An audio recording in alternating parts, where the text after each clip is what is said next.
Rise up!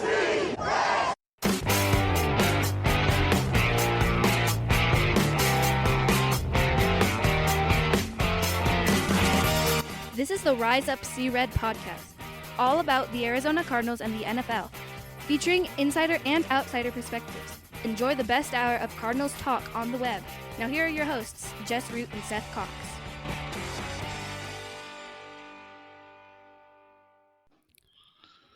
Hello, Arizona Cardinals fans, and welcome to the latest edition of the Rise Up See Red podcast. I'm your host, Jess Root from CardsWire.com, the USA Today NFL Wire site covering the Arizona Cardinals. Episode 371. With me recording on a Tuesday night is Seth Cox from RevengeOfTheBirds.com, the Arizona Cardinals site from SB Nation. He's also one of the hosts of the original Draft Breakdown podcast, and we have finally made it. It is week 1. I know you're tired of it. I'm getting close to tired of it. The debate, what's happening, but aren't you glad that we're finally going to have real football and injury reports and roster moves and actual games being played? So Thursday night, the season begins. Bills-Rams with the Cardinals playing Sunday afternoon at home against the Kansas City Chiefs. Seth, how excited are you for this season?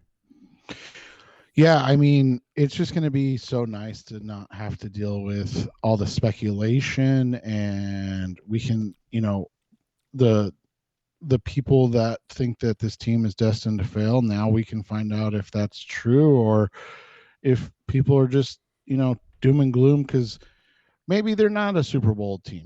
Maybe not. Who knows? But, I think going into the season and saying, okay, maybe we don't see them right now as a Super Bowl contender, but they're a playoff contender. I don't know if that's a bad thing because it used to be, I hope that they win 5 or 6 games this year. And so, I don't know. If everything goes right, they could compete for the playoffs. Yeah. And so now it's like you kind of expect them to be competing for the playoffs and that, they're a team that's going to be competing late in the season. And now it's like, well, that's not that good. And you're like, wait, what?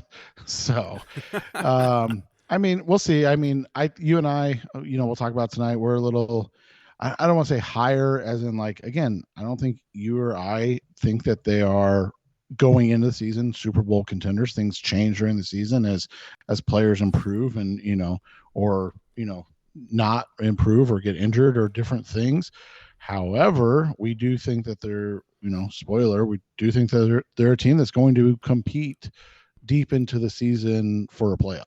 And I'll be perfectly honest, I believe that this team has a Super Bowl ceiling because I feel the offense is that good. I think the offense, with growth from Kyler Murray, you've got a deeper skill set, the deeper skill players, the receiving core, tight end, running back. They are loaded offensively. So as long as health is reasonably okay, they should be able to score points with relative ease this year. And so the defense, as long as it's not horrific, they're going to be a good team. They're going to be in position to win a lot of games. And yeah, that's kind of my thing, is that I think everyone's focusing on the wrong thing.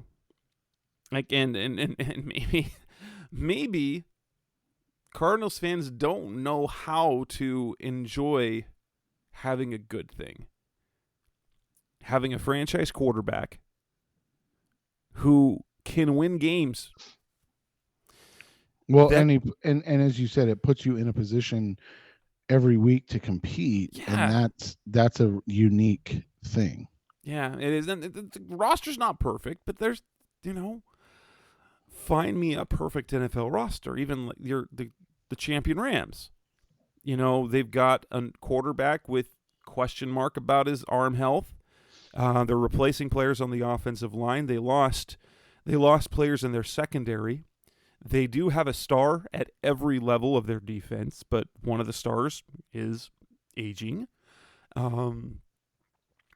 and they look different at receiver. They're definitely not a perfect team. The Bills look like they could run away with it this season. As long as Tom Brady's around, that roster is very talented. Aaron Rodgers keeps the entire the AFC West looks like juggernauts. But what we're going to do in this show, episode 371, we're going to kick things off by making our projections. Maybe a little bit game by game, depending on how each one of us goes about it. I'm going to go more of a grouping route. Then we're going to talk about some of the predictions that are out there. We're going to talk about the Jalen Thompson extension, the injuries that are on the roster right now, and then we'll look ahead to their Week 1 matchup against the Chiefs, give our predictions, give things that we're planning on looking for. Should be a fantastic game, but season projections. I'm going to hold by what? Now, if I'm going game by game, I like to look at, rather than game by game, I like to look at the schedule in different parts. How the Cardinals do in different parts of their schedule. Not even like first part, like first quarter, second quarter, third quarter, fourth quarter, but if you look at how the schedules are built, so you're going to have 6 games in the division, so you got to look at how they're going to do in the division. How are they going to do against the AFC West, because they have 4 games against them? How are they going to do against the NFC South? They got 4 games against them. And then you have 3 second-place games. So you've got the games against the Eagles, the Vikings, and the Patriots. And so I kind of look at how I view those teams and how I view the Cardinals going for them. And so I want to look at the schedule and think, what do I think they're going to do? And I think that the Cardinals, on the low end, are a 9-win team. Because I think they can pretty much split. I don't think it's unreasonable to think that, like, a worst-case scenario, like a low-case scenario, is kind of splitting everything. That would mean 3-3 in the division, 2-2 against the AFC West, 2-2 against the NFC South, and then 2-1, maybe worst case scenario, going 1-2 against those second place teams, and end up 8-9. Now, you don't want to see that, but and then they kind of, whether they go 3-1 against one division, 1-3 against another. I mean, some people tell me you can't find 7 wins on that schedule. I'm like, how not? Like, I think you should be able to get 3 wins in the division. I think they're going to get you 4. If I'm looking at the schedule for the division, I personally think they will sweep the Seahawks and split with the Rams and the 49ers. I could also see a scenario where they sweep both the 49ers and the Seahawks and get swept by the Rams. But in either case, that's 4-2 in the division. That puts them 2 games over 500. How do you see them playing out in the division themselves? Yeah, I'm with you. I think I don't see a way, barring a Kyler Murray injury, that they don't win at least 3 games in the division. And like you said, the Rams are an extremely good team, but the Cardinals went into LA and just mopped them up last year like it was nothing. And I'm not saying that would happen again. Well, and even the game that they won in Glendale, while the Rams had control of that game, the Cardinals, Kyler Murray kept him in that game down to the stretch. Now, the playoff game was a different story. That was a disaster.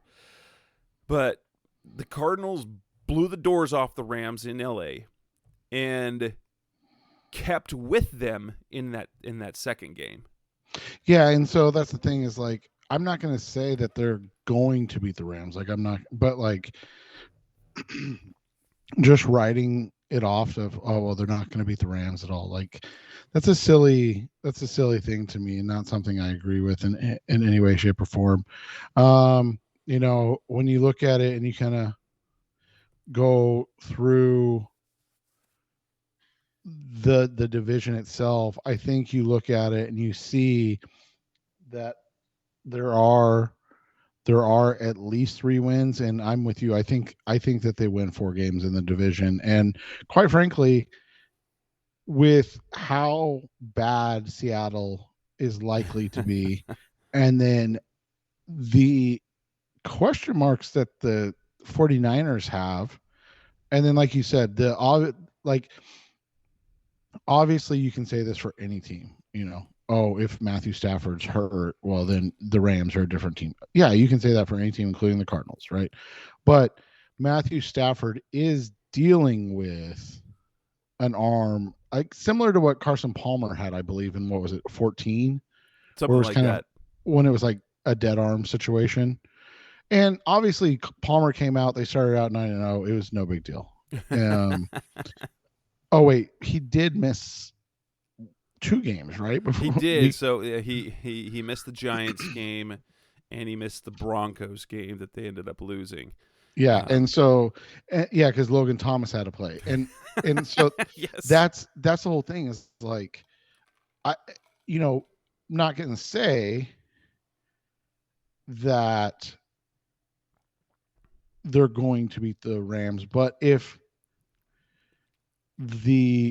Matt Stafford is having arm issues and ends up missing a game or something, it won't surprise me. Right. At well, all. And not only that, you think of how great Stafford was last year. The defense, their offensive line is, they lost Andrew Whitworth, he's retired. So, and like you said, they're a vastly different team. Yeah, if the offensive line isn't as good, it's very possible that Stafford could be more Matthew Stafford, like Lions Matthew Stafford, where he is prone to mistakes. Not that he's still a great quarterback, but what he had last year was a magical year for him, and it's kind of what we all felt Stafford could be in the right situation. He was in the right situation, but if that offensive line, he's got the arm issue. If it could linger, and he's going to if he gets hit a few more times. I mean, you never know. And so that team is not perfect by any means, by any means at all. So, yeah, I just think if we believe the Cardinals are a contending team, now if you believe that they're a garbage team, which some people somehow believe, maybe you don't see that, but I say 4 wins, and because this is look at the team, that the roster. There are holes, but this is a team that expects to win, did a lot of winning last year, and is unsatisfied with how the season ended. Teams like that, with any sort of resiliency and competitive spirit, tend to bounce back from that or fall apart, but I don't think that they have the type of roster that's going to fall apart, especially early in the season.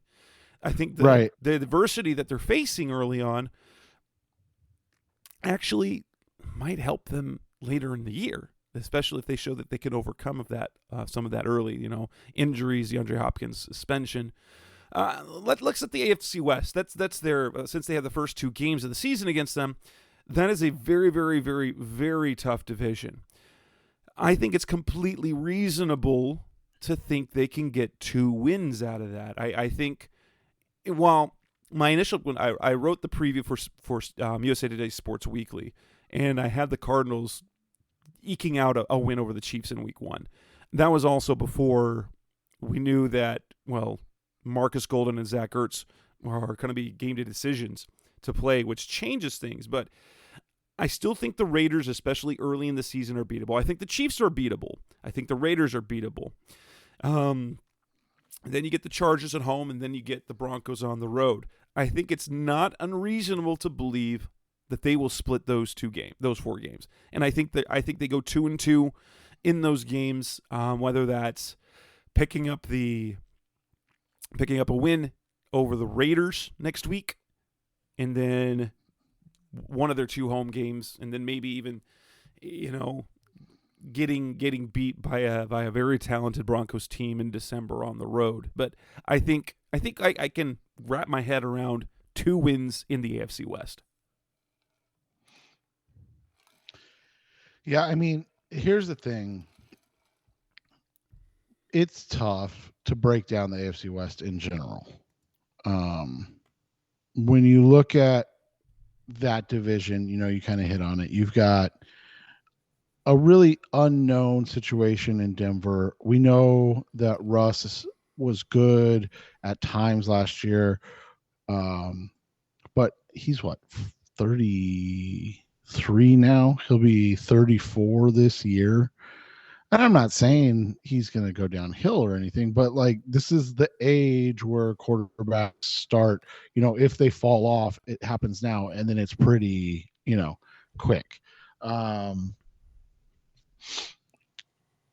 So I'm interested to see how that works. Nathaniel Hackett, Edger, Avaro, their DC, like Nathaniel Hackett's their head coach, Avaro, their DC, like this is their first coaching gig. And it's not like it's going to be, no, I don't mean this disrespectfully. It's not like they're coming in to coach the Cardinals after the Steve Wilkes year. Like that was a team that was talented enough to be a playoff team last year, but the quarterback play was, right. And then they fired a very veteran defensive oriented head coach to bring in a young, offensive head coach. It's a ballsy move, and there's a lot of unknowns to that. Obviously you talked about the Chiefs situation. Like their offense is going to be good, man. Like I'm just of the opinion that Mahomes is one of those guys that's kind of teammate proof on offense. kind of. I do think though they might not be as explosive. Well, and my bigger question is, are they going to be as in sync in game one?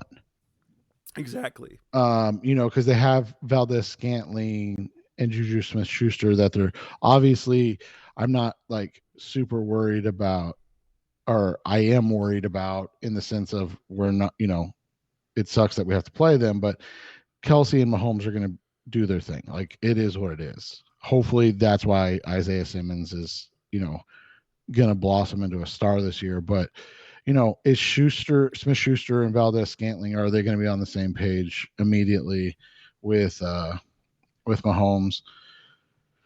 And then defensively, they've got a lot of athletic players, but outside of Chris Jones on the defensive line, they're older on the edges, and Carlos Dunlap and Frank Clark. And then Willie Gay has not been great yet. Nick Bolton was really good last year, so we'll see how that turns out. But they're starting some question marks at corner, including a rookie in Trent McDuffie, which you would hope that the Cardinals would be able to, Yeah. And they lost Travaris Ward, they lost Tyrann Mathieu, which makes them and Steve Spagnuolo defenses tend not to start the year well. Yeah. And then you look at the Raiders, obviously they added Devontae Adams, but this is like a whole new.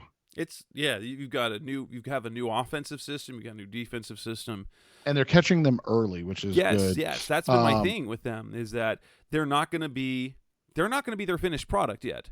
Neither the Chiefs or the Raiders are going to be their finished product yet. So you're going to have to play those teams. It's perfect to play them at the beginning.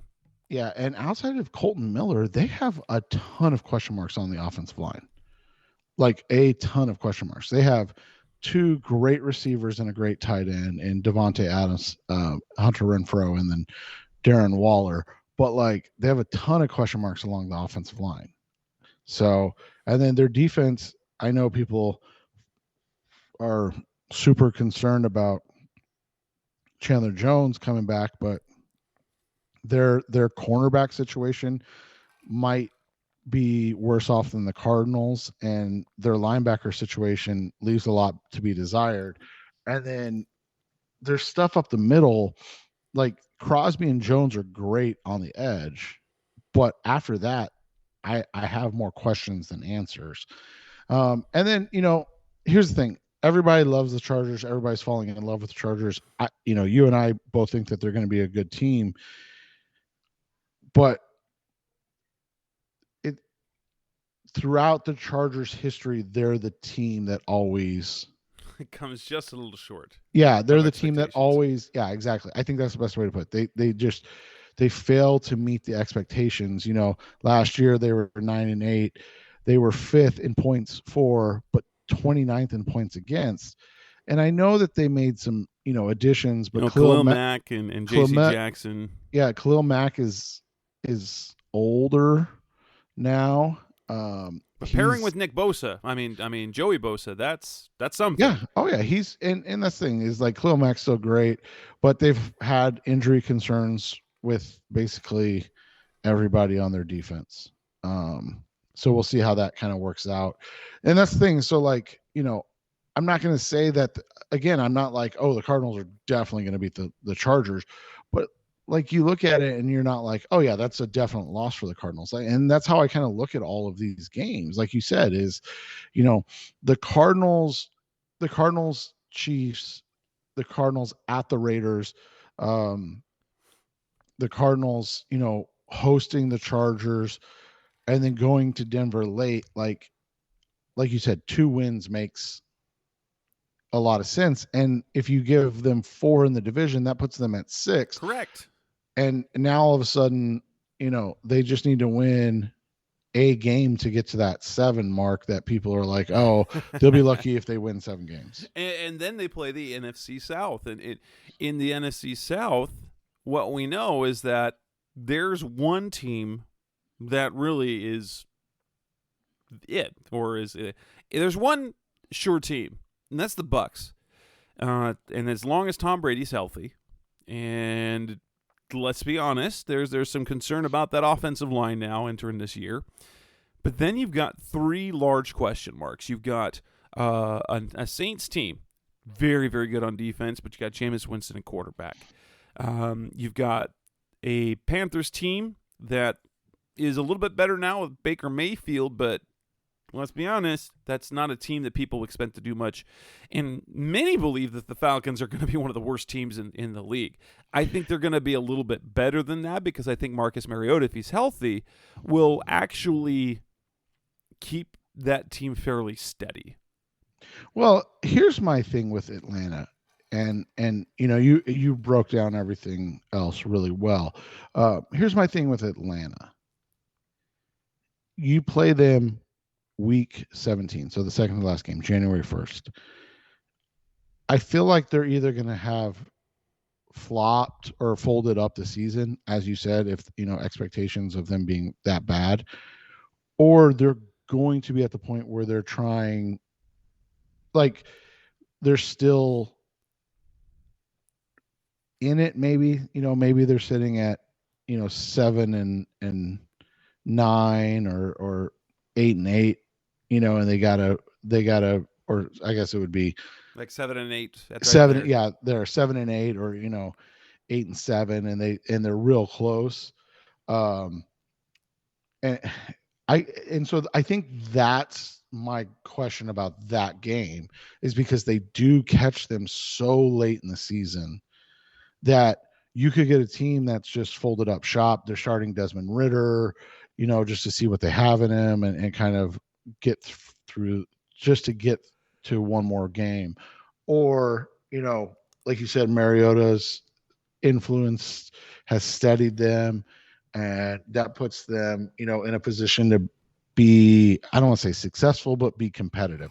So again, I go into this and I say 2 wins. And I think they're going to get 3 wins in the South.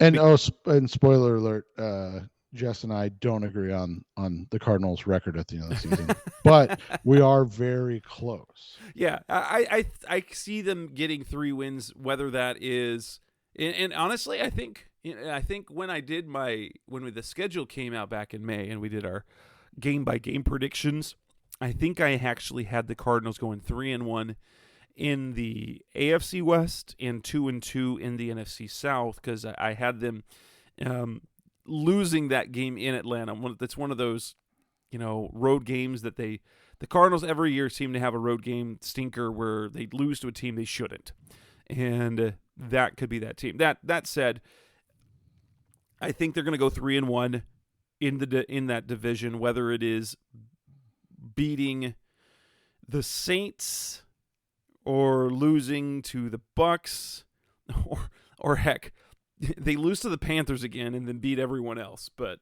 because they can't beat the Panthers. They haven't done it since 2013. But I think they get 3 wins in that division because I think that the NFC South's it's not that great. And the Bucks aren't as good as they were. And the Saints are a question mark. And as I've said in other shows, in terms of what we're looking at this season, I think the division winners, you have to view them like in the NFC. The same division winners are the favorites to win their divisions. And so if you're looking at the wild card race, you've got 5 real teams that are going to compete, in my opinion. And that would be the Cardinals, the 49ers, the Eagles, the Vikings, and the Saints.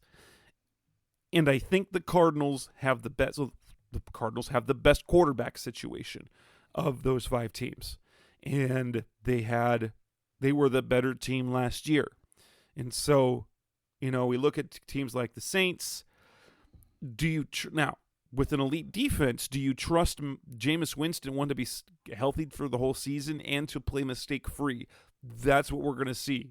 Has he taken enough steps forward in his play to eliminate the negatives? We know he's a playmaker, but he's also a mistake maker.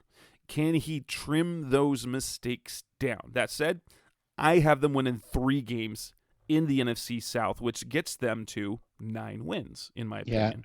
And I have them at 2, which puts them at 8. So that gives you your kind of miscellaneous, jumbled up group that includes the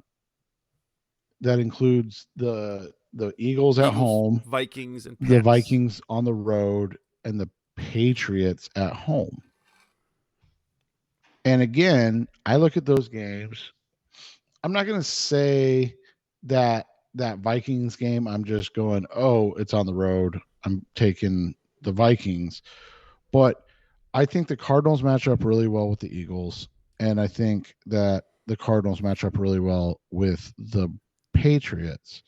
And for that reason, I think that they win at least 2 of those games because Minnesota is a good team, but I have a lot of the same question marks with Minnesota that I did about the Raiders.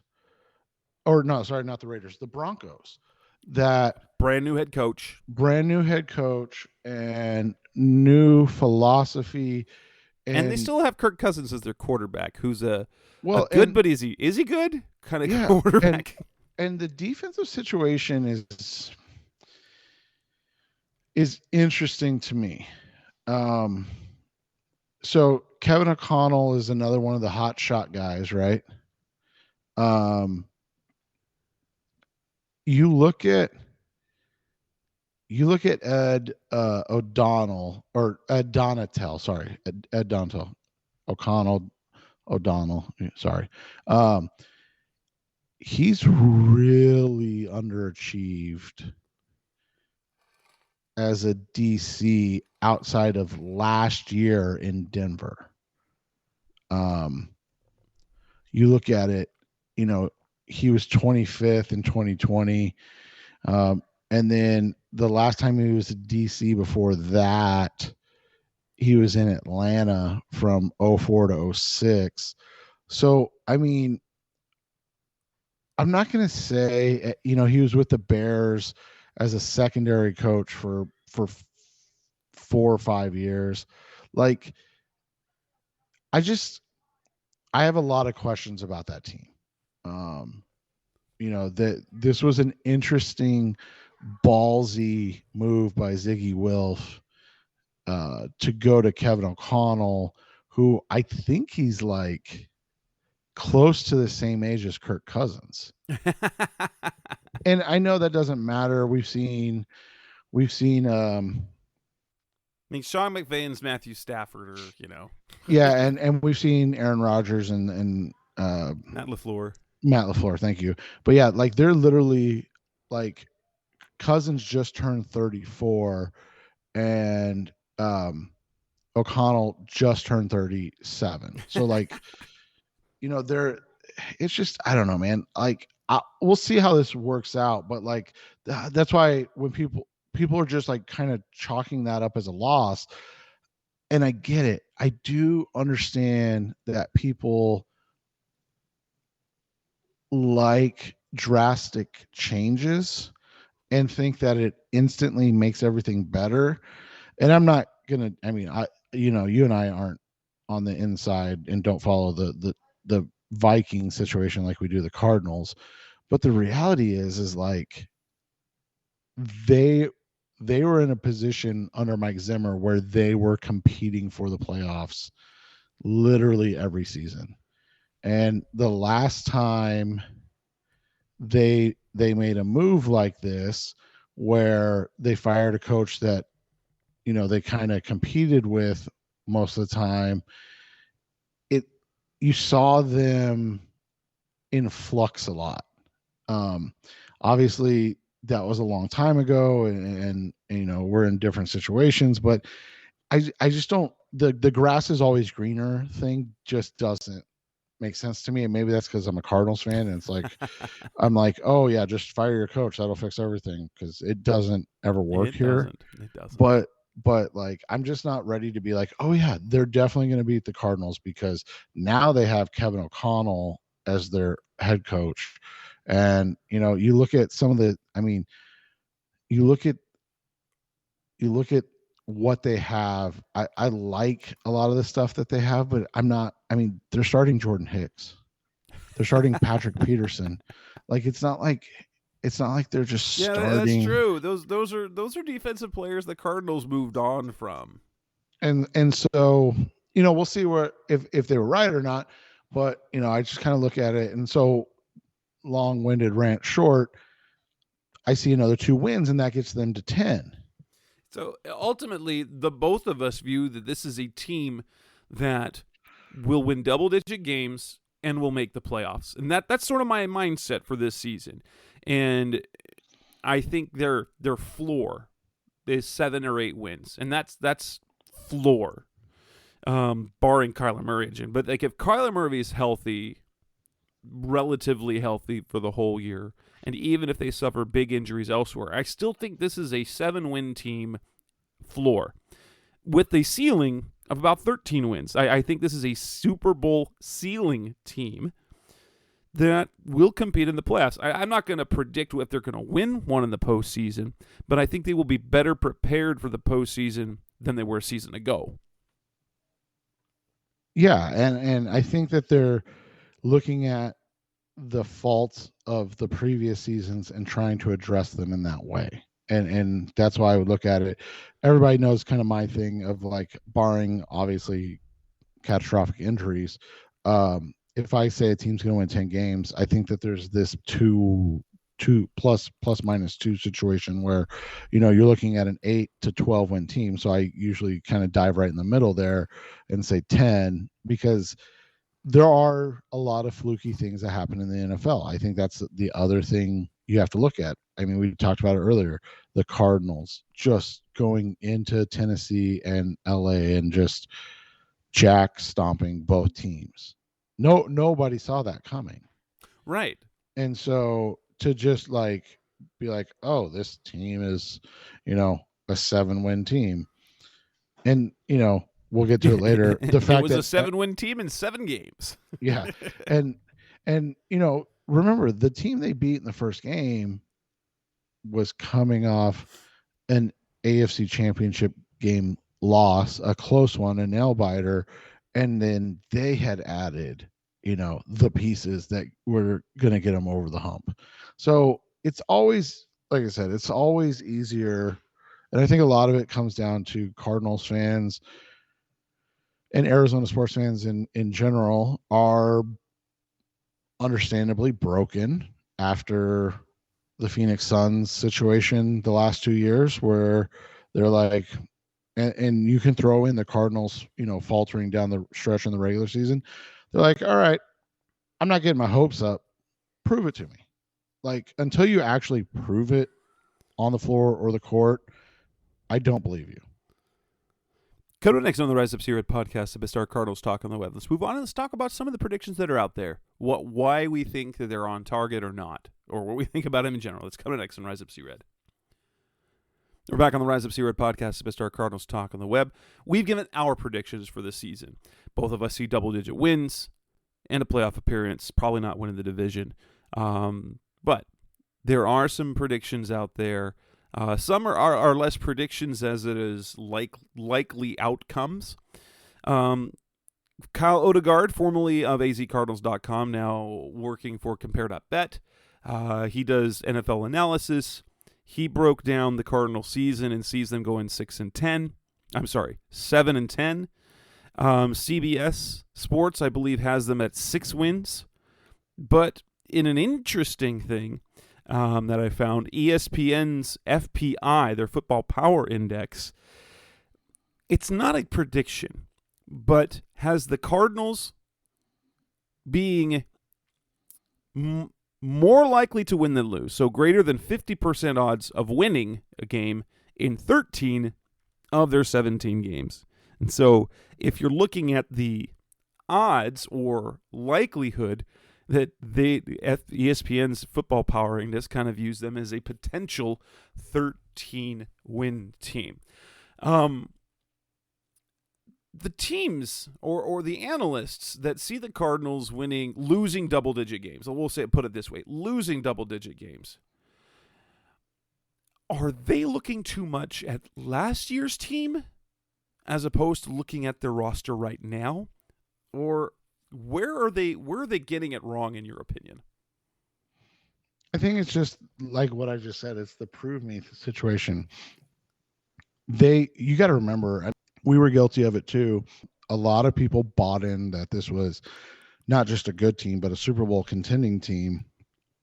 And they had that loss against the Packers, and people were still like, all right, it's not a big deal. I mean, it's one game, and if AJ Green turns around, they win the game, whatever. And then, they faltered, and people were like, well, I'm not buying into this team ever again. They got to prove it to me. And I do get that to an extent. It's tough to buy into a team that's shown you that they're not complete. Or that, maybe, like you said, everything has to go right for them to be a Super Bowl team. But it's the same people who are writing off the Cardinals are penciling in the Green Bay Packers as, a 12 or 13 win team with, or the 49ers winning 11-12 games. Yeah.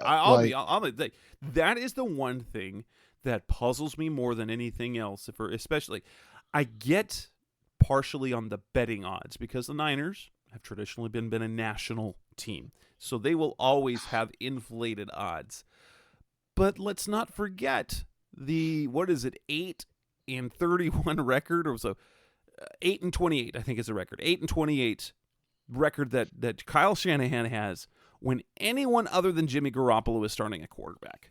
Jimmy Garoppolo 31-14.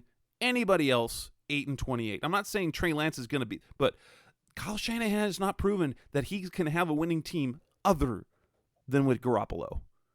Yeah, and I mean, you just look at, like I was talking about with the Packers, Aaron Rodgers is going from Devontae Adams to Sammy Watkins and Alan Lazard, and it's not that Alan Lazard is bad by any means. I think he's actually a good ball player. Don't forget Romeo Dobbs or whatever that kid is. Right, and so that's my point. It's you have just so many question marks.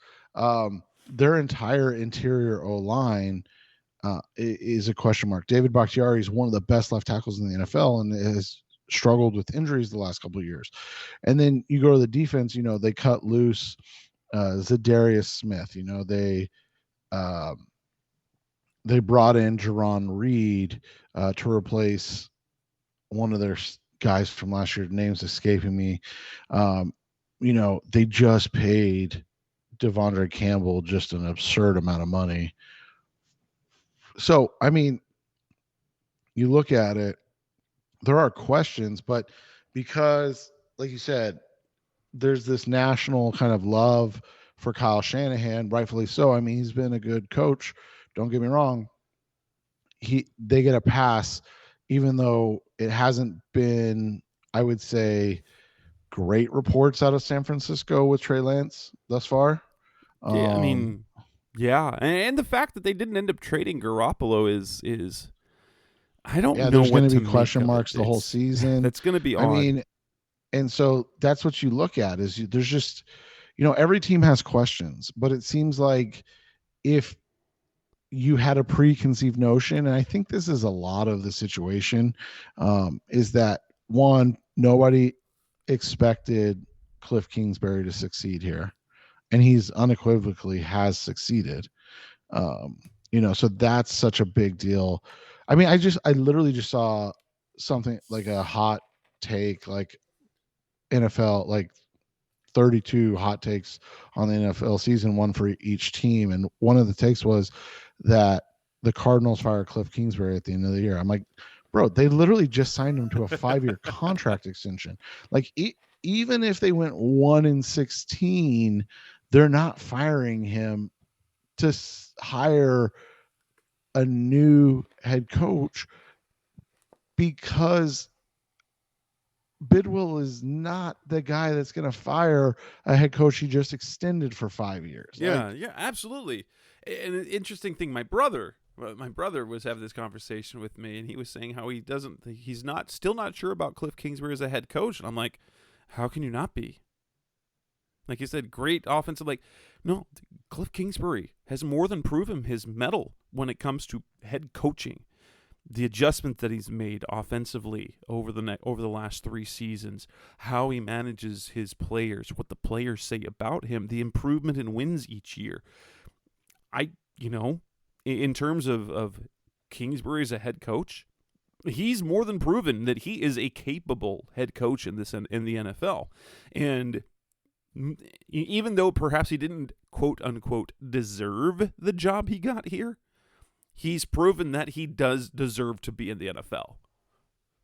Right. And, I just, that's my thing is, like, I get that there's a lot of negativity around this team. And I think that's the biggest thing, is that there's this kind of stench of negativity amongst a lot of national writers. But it was interesting. I mean, like, Peter Schrager today talked about the Cardinals were going to be the wild card team. Who was the other one? I think it's on the same show. What is that? Good Morning Football? Yeah. I could be wrong. I swore it was one of those guys. But another national pundit had the Cardinals winning the NFC West. That's a possibility. I don't think it's a probability, but I say that's where we bring in the Jason McCourty. That's who it was. And that's where we bring in like that the ESPN FPI, and I wrote that piece on Monday, and people have been going crazy about it. And it wasn't my numbers. If you go through like on ESPN's team pages, you look at there for each game that there is based on their football power index. It's analytically based, however that's put together. They put a percentage likelihood of winning the game, basically your odds for winning the game. And if you look at the Cardinals' schedule, that they have a higher than 50% chance of winning 13 of their 17 games, which means essentially it's not predicting a 13-4 record, but it kind of is. It's saying that they are more likely than not to be 13-4 this next season. That they have in 17 of their games, they are more likely to win than lose 13 of them. While I don't think that will happen, I don't see how that's crazy considering the offensive talent, considering the quarterback, and considering the potential on defense. But that's, again, Jess, that comes back to the reality that there's a lot of people that are just not going to buy into this team. And so, and to your point from earlier, like, so I was going through because I couldn't remember who said it. So it was Jason McCourty from Good Morning Football on the NFL Network. and he had the Cardinals as the NFC West champs. He had the Rams as a wild card team, so I mean, it's not like you're just flip flopping a position. But Kyle Brandt on the same show had the 49ers winning the NFC West. That's absurd in my opinion, but that's but that's my point. Like, why is that less absurd? right. Yeah, Like, let's look at that. The 49ers. I keep saying about the 49ers. They're like Trey Lance is not Patrick Mahomes coming in year 2 taking over that starting job. No, he's not. And so Garoppolo, for the flaws that he had, made few mistakes. Trey Lance, if he can be more polished, so if he can be as mistake-free as Garoppolo, and then do the things that he can do physically that Garoppolo can't, okay. Basically, if he's, Josh Allen, like if he can do what Josh Allen has done in Buffalo, then that's fantastic. The thing is, Trey Lance is not as polished. It never was as polished a prospect as Patrick Mahomes. Well, so to expect that sort of jump from him, I think is setting him up to fail. Well, people forget this. And again, we're not calling him out by any means, but Trey Lance played in 19 games in college. 19. He had great numbers. He threw for under 3,000 yards, but 30 touchdowns and 1 interception. But they didn't throw the ball much. They ran the ball all the time. Right. He had 318 passing attempts coming out of college. To put that into perspective, Kyler Murray had 377 pass attempts in his Heisman season at Oklahoma. Patrick Mahomes had, I believe, he had 364 his sophomore year and 388 his junior year at Texas Tech. Like, even like a guy like Josh Allen, he, who was much maligned and had a lot of question marks. Allen had 373 throws his sophomore year. It's crazy to expect a MVP-like season, which is the jump that we're discussing for Lance to make, for the 49ers to be, the best team in the NFC West and a Super Bowl contending team. But that's my thing, is like you said. I think how is it less absurd to pick the 49ers to win than to pick the Cardinals? Right. But I think you hit the nail on the head. You hit it right on the mark when you talked about, like, the Niners are a national team with a national fan base. The Packers are a national team with a national fan base.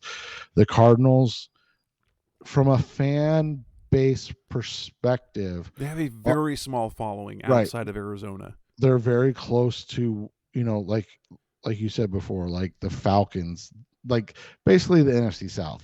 And the Saints are the most ravenous of that group. But like, even and this is like inside baseball stuff, but like Jess and I, running sites, get the stats for all the teams, and one of the like least trafficked sites is the Tampa Bay Buccaneers sites. It's crazy. And we're talking about a run with the greatest player of all time, and the diehard Bucs fans care, but nobody else does. Now, the difference is the Bucs have the greatest player of all time. So, like, you never bet against Tom Brady. Like, it's just right. That's kind of one. That's almost one of my mantras when it comes to making betting pick is don't bet against Tom Brady. Right. And so, just when it comes to that, like, it's just that's how it kind of works. If you're not, if you're the Cardinals, the Jaguars, the Texans, the Falcons, you have to sustain longevity of success before you're going to be looked at. And you look at like the Falcons Super Bowl run, there were very few people picking them to go to the Super Bowl that year when they lost to the Patriots. And it's just because, people were in a lull with Matt Ryan. Oh, he's, a choke artist. He can't win the big game. I mean, that's the thing is like when you just count people out because of one experience or that they haven't done it immediately, then that's what happens. So coming up next on the Rise Up See Red podcast, best of Cardinals Talk on the Web. Jalen Thompson got a big contract extension. What does it mean? What's the deal with that? That's coming up next on Rise Up See Red. We're back on the Rise Up See Red podcast, best of Cardinals Talk on the Web. The news of the week last week was that of the contract extension for safety Jalen Thompson. We still don't have the specifics of the contract, but we know that it is a deal worth roughly just less than $40 million. Keeps him under contract through 2025. $24.5 million guaranteed, $10 million signing bonus this year. As they talk about contracts, it puts him at like $13.3 million per year on the extension, when the reality is it's more like about, because we got to include this year, it's about $10 million per year for a guy that has been ascending. I think it's a fantastic deal. We'll know more about the specifics probably Wednesday or Thursday when contract finally hits the book in the NFLPA. But 2, is Jalen Thompson perhaps the best piece of scouting the Cardinals have done in the last 10 years? Yeah, because you look at other players and you look at situations, right? With the first pick, you better get a great player. If you don't, you're fired. I mean, literally, that's how it works, right? If you have the first pick and you fail, you're fired. And quite frankly, the Cardinals had 2 no-brainers in Kyler Murray and Nick Bosa. Like, they literally couldn't have missed. The only difference would have been you would go in with Josh Rosen, who's been a bust. Buda Baker, the last decade of Cardinals drafts, people will say, oh, it was bad. There are situations that were bad. I agree. Tyrann Mathieu was a 3rd-round pick, but that was more off the field based, right? Like, yeah. It wasn't based on his on the field performance. Trying to think who else in the last decade. They've had some flashes from players like late rounds. Maybe David Johnson, but like that was such a flash in the pan too. Yeah. Yeah. And so that's what the question becomes, is because, if you take out your top 50 picks, as in first 50 picks in the draft, and you say, okay, I thought Marcus Golden's been a pretty good draft pick, but like think about his second contract. It was a 2-year deal from the Giants or a 3-year deal from the Giants. It's not like he got paid. I tweeted out, I thought, Jalen Thompson's probably their best pick of the last decade. Yeah. Well, and you consider what I remember when we were getting ready for that supplemental draft, when they drafted it, I was like, there didn't seem to be anything notable about him. He didn't have he wasn't dominant in college. He didn't have great physical traits. He did not have elite athletic traits. There was nothing wrong with him. But going into that, I was like, okay, so they got someone who is slightly undersized in terms of safety. He's not small. He's not Buda. He's not Tyrann Mathieu, but he's not a great physical safety, and he's not a great athletic corner. I was like, and he's turned isn't he kind of a mix for lack of a bit, kind of a mix of both Earl Thomas and Cam Chancellor.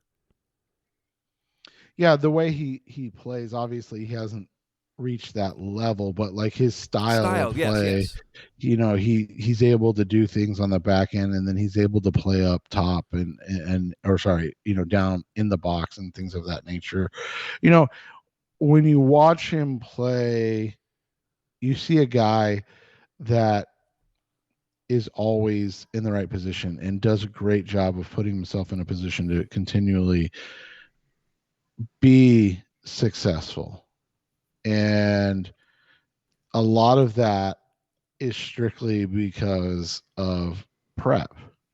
And that's what has probably been missing for the Arizona Cardinals is getting guys that love the game and kind of eat, sleep, and breathe the game, like a Jalen Thompson does, that allows him, like you said, he's not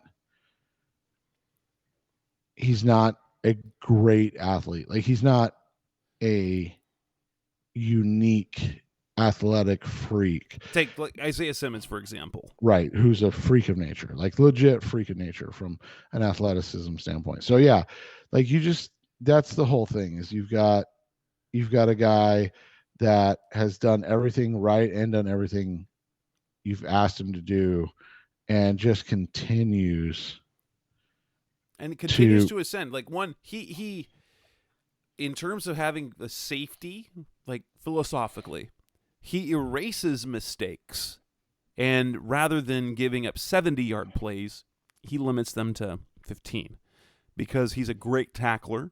He's a great pursuit guy. He hits.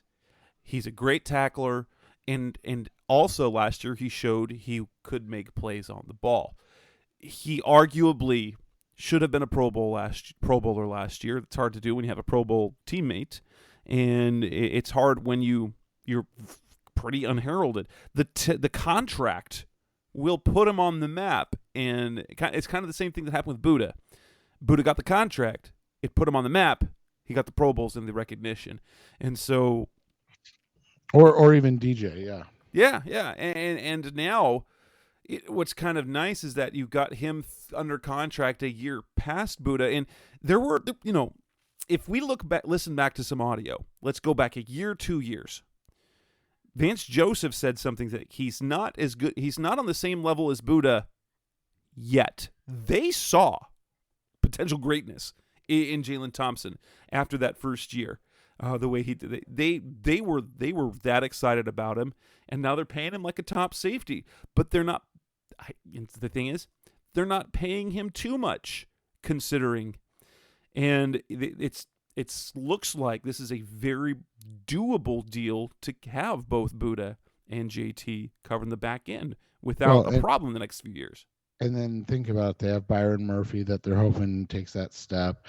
They just traded for Trayvon Mullen, who they're hoping regains his vigor of his first 2 years in the NFL. If these guys can all get signed and locked up, you're talking about a very young secondary with 3 to 4 key pieces. Yeah, which is unheard of. And I want to see the breakdown. It sounds like, so if you've got a $10 million signing bonus, his cap hit this year was going to be about $2.5 million. I think his cap hit will go up a little, because I imagine his year one salary that'll be this year will be about $1 million. He was due to make 2.5. They've paid him 10, and so he'll probably be looking at about a $3.5 million cap hit for this first year, and then it'll go up from there. But it's a very doable deal. I don't know. And that goes to the other contract extensions. You've got guys like Marcus Golden, Byron Murphy, Zach Allen. I don't think Zach Allen is going to be a candidate for that.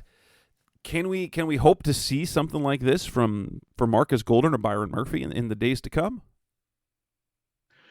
I'm not sure. I'm not sure that you can afford to pay. I'm not sure you can afford to pay Murph what a young corner is worth. at this juncture because he hasn't shown enough. Whereas, like you said, like Jalen's very underrated by the masses.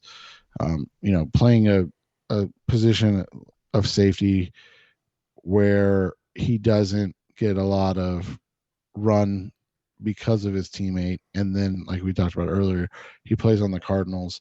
It's a difficult situation. Golden, we talked about, man, like I would have signed him or offered him, I don't know if he'd take it, like a 2-year $25 million extension already and locked and like 18 guaranteed, like high guarantees. I'd be like, dude, we'll give you one last kind of paycheck, even if I would even go up to 30 with him because you just have so little on the roster.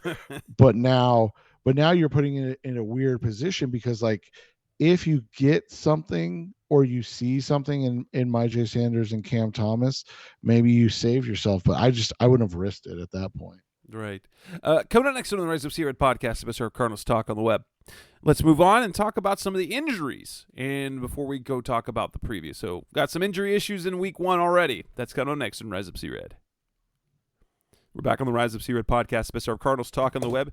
The Cardinals didn't play their starters in the preseason, and yet still entering week 1, they have a number of players, starters, whose availability is in question. Antonio Hamilton, cooking accident, freak accident, severe burns on his feet. He's going to be out at least 4 weeks. Other players to be concerned about who missed practice on Monday didn't have an injury report, so that won't come out till Wednesday when you guys are listening to this show or after the injury report came out. J.J. Watt didn't practice. Marcus Golden didn't practice. Zach Ertz didn't practice. Trayvon Mullen didn't practice. Colt McCoy didn't practice. And it sounds like Zach Ertz and Marcus Golden are truly questionable after they haven't. If this is the same situation as it was at the beginning of August in training camp, Zach Ertz tweaked his calf. Marcus Golden dealing with a toe, so I'm guessing it's something kind of like turf toe, I'm guessing. And here we are, the first weekend in September, after the first weekend in September, heading into week 1, and they're still not back.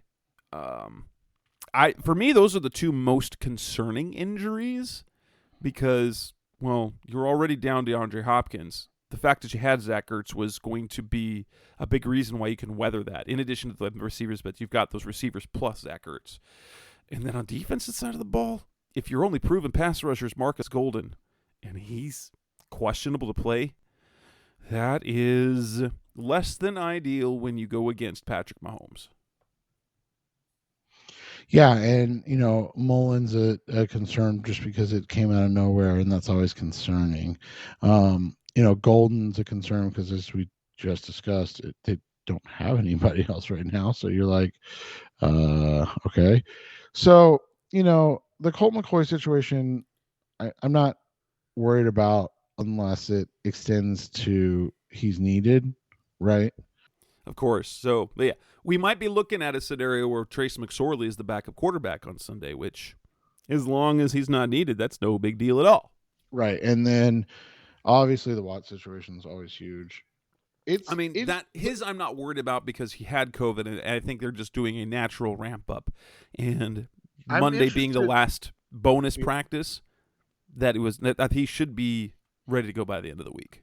I am interested in the Ertz situation because, well, I guess 6 weeks it's only been 4. Has it been 4 or 6 since he strained the calf? About 4 weeks. Yeah, that's not uncommon. 6 is usually it. So, it's tough. It's definitely tough, and obviously they wanted to use tight ends more. We talked about the McBride pick in and of itself. So, we'll see how this ends up, but it's not ideal. Clearly. So, yeah, injury-wise, it's just it's concerning. It's as simple as that. Especially when kind of the philosophy the Cardinals took for the preseason was to get their starters healthy, and yet even without they got limited practice reps, didn't play the preseason. They still managed to get hurt. It looks like Justin Pugh will probably be able to go. Cody Ford being in the lineup kind of now makes things a little bit easier. They're able to limit Pugh's practice reps and get Ford more so that he can get more comfortable with the offense. Rondell Moore dealing with he's day-to-day. I think he should be good on the practice field on Wednesday, hopefully. That first injury report that comes out, we'll get a better sense of kind of where things are. Which, selfishly, for our jobs, it would certainly be easier if teams disclosed information. But for whatever purpose that is, they're choosing to just wait till the injury report comes out. I mean, I don't get it. It doesn't really make that much of a difference in terms of gamesmanship, but nonetheless, Wednesday injury reports come out, we'll have a better picture as to what the injury situation actually looks like, how many guys actually miss practice, how many people are limited, and then ideally we get a mostly full team ready to face Mahomes on Sunday. Yeah, and that's obviously what the goal is, and like you said, recording on a Tuesday makes it slightly difficult because we don't see the first actual injury report. But it is concerning and is something to watch because, like you said, they tried to slow play the preseason to not have to worry about this, and then obviously from a fan perspective, it's a concern on day one or game one at least. Yeah. Coming up next on the Rise of C-Red podcast, special for Cardinals Talk on the Way. Let's move on and talk about the final segment. Cardinals-Chiefs. What do you expect to see? What are predictions? Our preview. That's coming next on Rise of C-Red. We're back on the Rise of C-Red podcast, the best of Cardinals Talk on the web. The Cardinals face the Chiefs. The Kansas City Chiefs this coming weekend. What are we to expect? If there is one matchup that I am more excited to watch more than anything else, that would be Travis Kelce against Isaiah Simmons, because Travis Kelce is, if not the best, he is the second best tight end in the NFL. And Isaiah Simmons is the guy that the Cardinals drafted to handle players like Kelce and appears to be set to be a great defensive player this year. So that is the matchup that I want to see most, and partially because if in fact Simmons can limit Kelce, we'll have to see what that Chiefs offense looks like if they don't get anything they want with Kelce. Yeah, and I mean, he's such a dynamic key to the game type of player, so it's just tough to stop him. And like you said, that's the point of Isaiah Simmons. It's obviously also super unfair to put it all on Isaiah Simmons, right? Right. But if he can limit, so if he can make Kelce, if Kelce doesn't have a monster game, then we get to see what sort of the offensive plan is. Because the receivers that they acquired were less down the field and more middle of the field possession guys that will help move the sticks, but aren't necessarily going to give them the big explosive plays that Tyreek Hill could give you. Yeah, and so you look at it, I'm interested in what the Cardinals get from Marquise Brown, and his debut. We didn't see him at all during open practice. Shocking. It's almost like they planned that. Yeah, and then obviously the preseason he wasn't even around. And then you throw in, I am excited to see what Zaven Collins and how he matches up with that Chiefs offensive line in their run game. Totally. Very intrigued to see how the receivers are employed for the Cardinals. As if we wondered this whole time.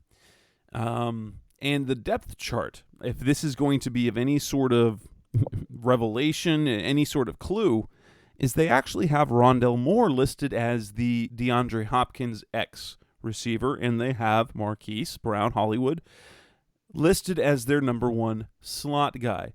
Been wondering, because the Cliff has actually said about both, that Rondell Moore was going to have the Christian Kirk role, and he also kind of mentioned the same thing about Hollywood Brown after he was drafted.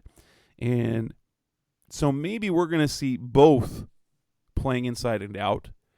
It appears A.J. Green will continue his role as the Z on the other side of the field, but I'm very interested to see how they use the receivers. And you know how Rondell Moore's role was a year ago, whether they use Greg Dortch to do that or whether they use their running backs to do that, as Benjamin and Darrell Williams are co-number twos on the depth chart. Offensively, I'm super excited about what happens because I'm not super convinced that this Chiefs defense will be ready or capable to keep up with the Cardinals offense. The problem is the Cardinals have holes on defense, and they're thin at cornerback. You've got questions at the pass rush, and you're going against Patrick Mahomes. And so this game could have all the points. Yeah, and that's going to be what's interesting is are the Cardinals going to be able to keep up? They've done so in the past in game ones. They're 2-0-1. I think people underestimate the length of time and preparation for game planning for game one, and how much you're able to really scheme out stuff more. So we'll see how that works out. This is a great first test because you assume that outside of Buffalo, Kansas City is probably the number 2 team in the AFC right now. I mean, they're definitely one of the top teams. They're automatically a Super Bowl contender or Super Bowl favorite. With Patrick Mahomes doing what he does. Yeah, so outside of Buffalo and Cincy, because I guess we keep them respected right now. Yeah. They're going to be one of the best AFC teams. So you got to, like Jess and I preached, if you want to be the best, you got to beat the best, and they certainly have the opportunity to do that first and foremost in game one.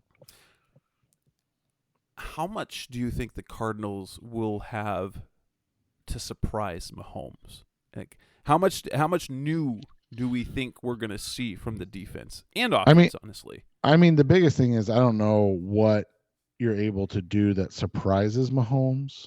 Not that they won't try, but I'm just not sure if I think he's kind of at that point in his career where you probably can't do too much. Obviously, they got to get pressure, especially from the interior with JJ, and anytime they're blitzing,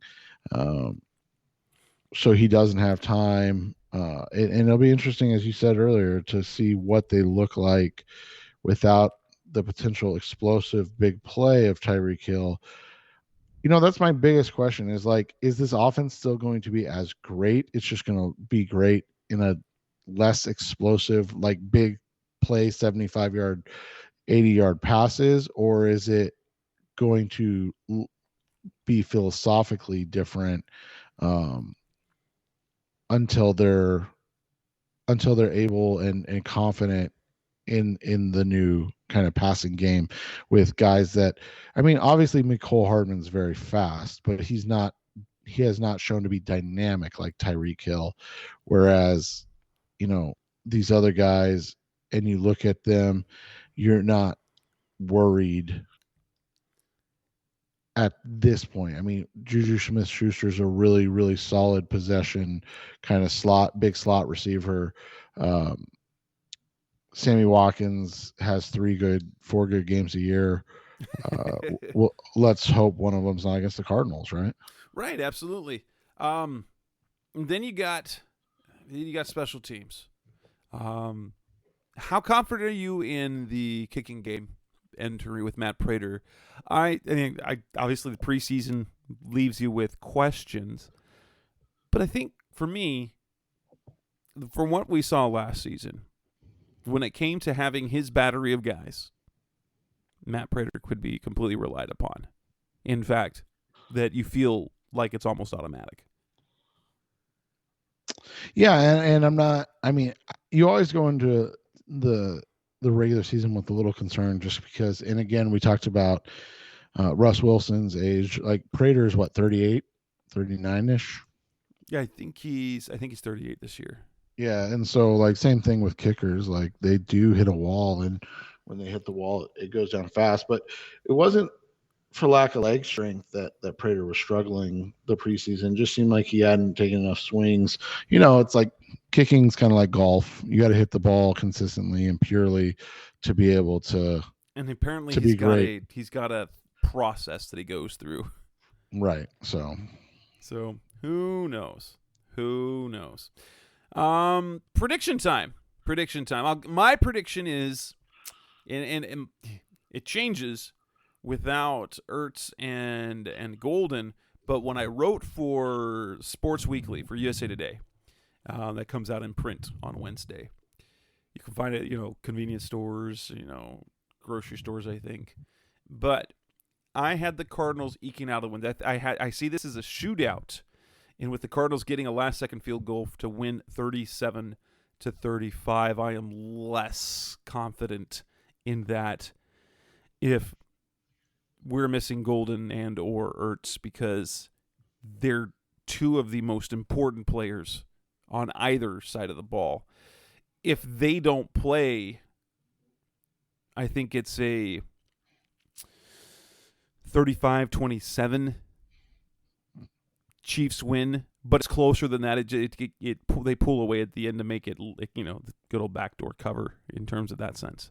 Yeah, and I would agree. And I'm going to take the Chiefs to win just because of the uncertainty right now.